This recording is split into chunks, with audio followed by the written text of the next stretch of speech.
What's up guys, Ayan here back with yet again another video. And I'm sorry, I know I've been slacking. The last time you guys probably saw my face was 3 years ago. But I've got my reasons for that, and that's a topic for a video for another day. Well, we're back, and if you haven't checked out the channel recently, I actually did a live stream a couple days ago. So if you haven't checked it out, so please do. Today, we've got something interesting for you guys. We've got a setup tour. So let's get into it.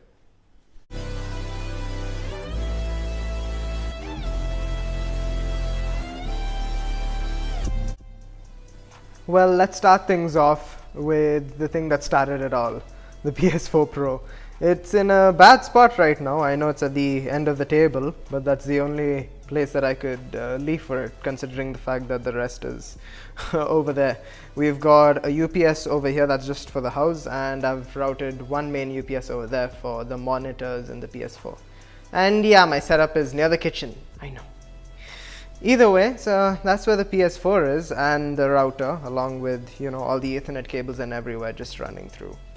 And now let's talk about the main attraction, which is the PC itself. This is my first PC, and the case, if you're wondering, is an nzxt H510 Elite. It didn't come with the RGB fans at the top and at the rear. That's the ones I installed myself. 140mm at the top and 120mm at the right. If you're wondering what CPU I'm running, that would be the Ryzen 5 5600X. It's a 6-core processor, and the big boy GPU is an Asus ROG Strix 3060 Ti, the OC version that is. The RAM is the Corsair Vengeance RGB Pro running at 3200 MHz at CL16 latency, 32 GB of it. The motherboard is again an ROG Strix B550F Wi-Fi with PCIe Gen 4 support, and yeah. The SSD is the Samsung 970 EVO. It's an NVMe, 512 GB of it, coupled with a 2TB hard drive from Seagate running at 7200 RPM. And the thing that powers it all is an 850 watt gold fully modular power supply from nzxt. I know 850 watts is a lot, but I've future-proofed it, so if I ever need to upgrade the GPU, I won't have any concerns regarding the power supply. And one thing I'd like to address, because everyone that knows even a little bit about PC cases, they ask me, Ayan, why the H510 Elite? It looks great, but it has one of the worst cooling performances. And if you guys did not know, this front glass panel is actually removable, and I'll show you what I did. And voila, would you look at that? I did what very few people have done, and that is replacing the front glass panel of the H510 Elite with a mesh panel. I made this myself, and I got this dust filter and made borders around it to, you know, go with the case. Put some magnetic strips at the back, and that's how it's securely holding itself on the PC. And temperatures of the CPU and the GPU have actually dropped a lot. The GPU, obviously, it's from, you know, it's the ROG Strix, so it doesn't really need that much help. But the CPU especially, because if you're seeing the CPU cooler right here, it's just a normal Gamax GTE V2.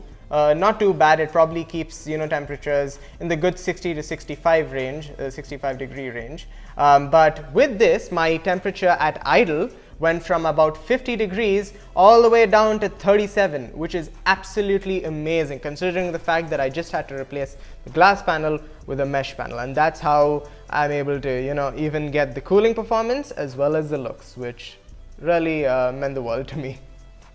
Moving along to the monitors.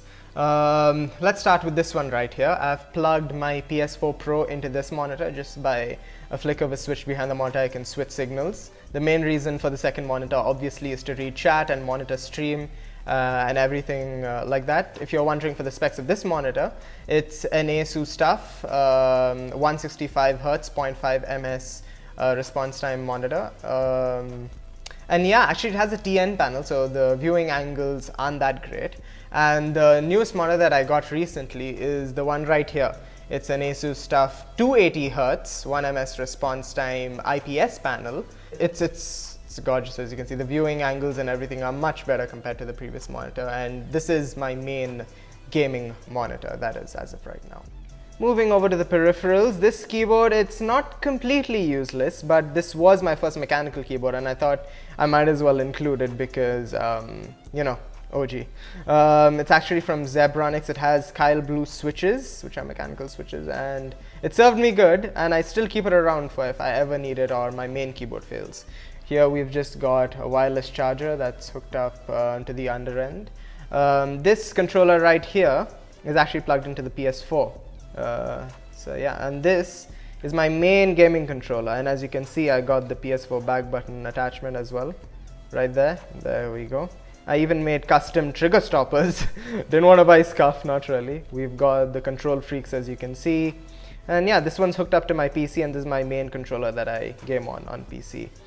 Moving on to the mouse, we've got a Logitech G402 Hyperion Fury, and I just love this mouse. I mean, I do need 3 buttons on the side, especially when I'm gaming. I know 2 is enough, but that's just how I am. And moving on to the keyboard, my main keyboard that is actually a GK61 optical mechanical keyboard with brown switches. These are the keyboards that have the lowest actuation point, and if you get the yellow switches, it'll be the fastest keyboard. Right here, it's the brown switches. We've just got a Razer V2 mouse bungee over there, and we've got Pebble speakers over here. 2 of them that also come with a subwoofer, and these sound amazing. Guys, if you want to cop these, I'm leaving the links to all of these things down in the description below, whatever is available, and yeah, be sure to cop them, especially with the subwoofer. They add a lot of bass, a lot of it. Moving on to my mic, it's a Fifine mic that came along with a mic arm that I've just stuck to my desk right here. And this little thing, so I actually took the Razer stickers that I got with the mouse bungee and put it on this headphone / phone stand thing that I got from IKEA. That's usually where my phone lies, and right here we've just got my computer glasses that I use. Right there is my HyperX Cloud Alpha S, and these things are absolutely amazing for competitive gaming. My previous headset as well was the HyperX. It was the Cloud Stinger, but this is the Cloud Alpha S. It has bass adjustment sliders, and overall just an amazing durable pair of headphones. Moving on to the games that I play a ton of Fortnite, a ton of Warzone, a ton of Black Ops Cold War. I haven't checked out Apex or Control yet, so if you guys want to see a video on that or a stream on that, just let me know. What else? We've got, you know, the mousepad over here. It's a pretty big one, helps with my aggressive mouse aiming. And I'm a pretty low sense player, so I need all the space that I can get. The table itself, I've got it from Royal Oak. There are 2 identical tables. The one thing that I dislike about it, I would say, is the fact that it's got its legs right in the center. I'd prefer if they weren't there, so I was able to, you know, move around with the chair much easier, but that's basically the gripe. And talking about the chair, this chair right here is from Selbal, which I got recently from Amazon. It's an amazingly comfortable gaming chair, and it also can do the 180 thing where you can push the back all the way flat and have a nap whenever you'd like. So really do love this chair.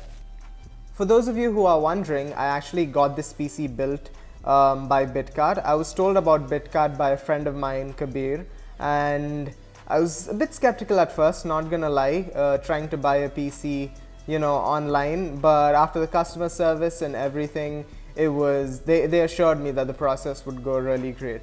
And actually, the person who built this PC, his name is Harsh. He's become a really good friend of mine, and yeah, big up Harsh. He's done an amazing job building this PC.